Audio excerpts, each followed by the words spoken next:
Welcome to our channel. We love F1 sport and it is really watched all around the world. But this sport has some problems like other sports as well. In today's video we will talk about Mercedes explains its not porpoising Monaco bouncing issue. Let's get started.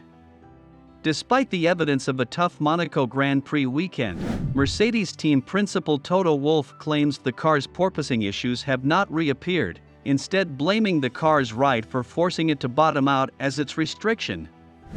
While the symptoms are superficially identical, Mercedes' problem in Monaco is not the high-frequency porpoising that plagued the team earlier in the season due to an aerodynamic issue, but rather bottoming out due to ride height and suspension stiffness. For Sunday's race, George Russell and Lewis Hamilton qualified 6th and 8th, respectively. Russell was 1.031% of the way to the lead, up from 0.817% in Barcelona last weekend. "We haven't seen porpoising return, we've seen bottoming out," Wolff added. "The vehicle is too stiff, too low, and we're just striking the ground in a strange way.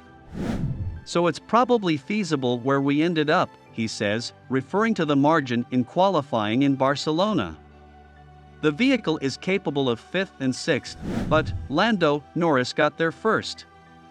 But, especially here in Monaco, we shouldn't have expected any miracles."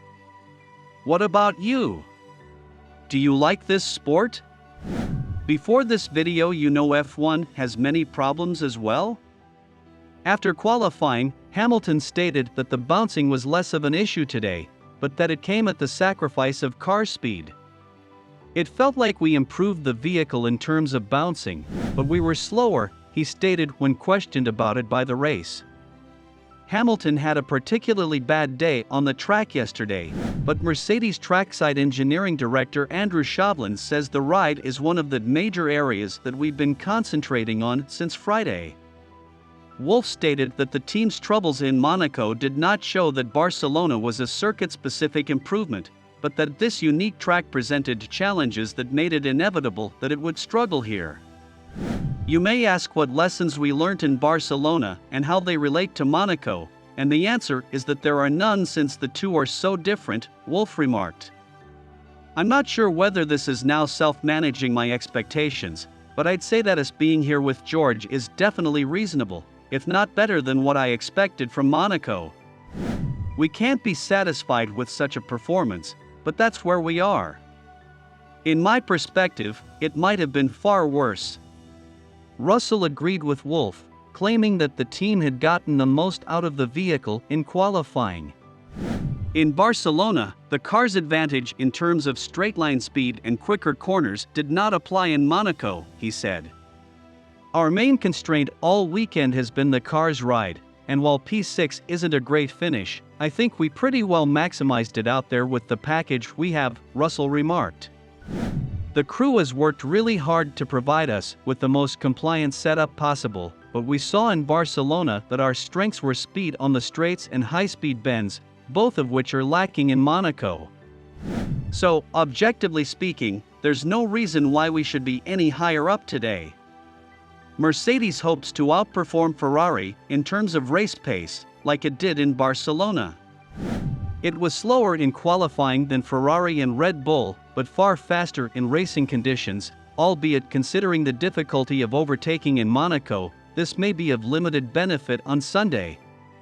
The ride quality for Mercedes Formula One drivers was so awful in Monaco Grand Prix practice that George Russell believed he was nearly doing a wheelie. Porpoising, an aerodynamic issue created by new ground effect vehicles that causes high-frequency bouncing, has plagued Mercedes at the start of the season. Mercedes achieved a breakthrough on this front with modifications announced at the last race in Spain, but it is now experiencing a new type of bouncing problem in Monaco, where the rigidity of the 2022 vehicle is proving to be an inadequate fit for the streets of Monte Carlo. The issue looks to be worsening on low fuel, according to trackside engineering director Andrew Shovlin, who stated that the riding issue is preventing us from attacking the lap. "The car's continuously slamming against the floor," Russell, who was 6th quickest in FP2, said. We've experienced that a lot this year, but this is a totally different concept and explanation for the bouncing. Do you think these problems can be solved? Leave a comment below. There are sections when both tires are off the ground, says the driver. Turn 5, you've got the front straight up in the air, but the front left is also rising up off the ground due to the stiffness. There are times when you're practically doing a wheelie because the front wheels aren't touching the ground.